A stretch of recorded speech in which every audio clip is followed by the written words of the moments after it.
Job இன்டர்வியூவில் success ஆனோம் அப்படின்னா ஒரு 3 பவர்ஃபுல் டிப்ஸு நான் உங்களுக்கு சொல்கிறேன். நிறைய இன்டர்வியூ டிப்ஸ் இருக்குது, இது கொஞ்சம் ட்ரை பண்ணி பாருங்கள். ஃபஸ்ட்டு பார்த்தீங்கன்னா, உங்களோட எக்ஸ்பீரியன்ஸ் மட்டும் சொல்லாமல் நீங்கள் என்ன அச்சீவ் பண்ணீங்க, கம்பெனி க்ரோத் எப்படி இருந்தது, உங்களால் என்ன டார்கெட் ஃபுல்ஃபில் பண்ணீங்க, அப்புறம் எந்த மாதிரி சேலஞ்சஸ் எல்லாம் நீங்கள் ஃபேஸ் பண்ணீங்க, அதெல்லாம் சர்மவுண்ட் பண்ணீங்க, அதை பற்றி கொஞ்சம் சொல்லுங்கள்.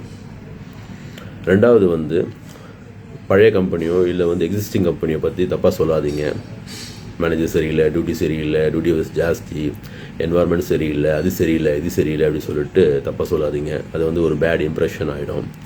மூணாவது இன்டர்வியூரை நீங்கள் ஒரு சின்ன ஒரு கேள்வி கேட்கணும். சப்போஸ் நீங்கள் என்ன ஹையர் பண்ணிட்டீங்கன்னா ஒரு 6 மாதத்தில் என்னெல்லாம் நீங்கள் எதிர்பார்க்குறீங்க, அதை நான் தெரிஞ்சுக்கலாமா அப்படி சொல்லிட்டு ஒரு கேள்வி நீங்கள் கேட்டிங்கன்னா உங்களுக்கு ஒரு நாலேஜ் கிடைக்கும்.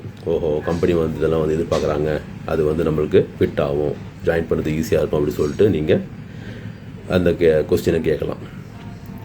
ஸோ இது 3 டிப்ஸ் ரொம்ப பவர்ஃபுல்.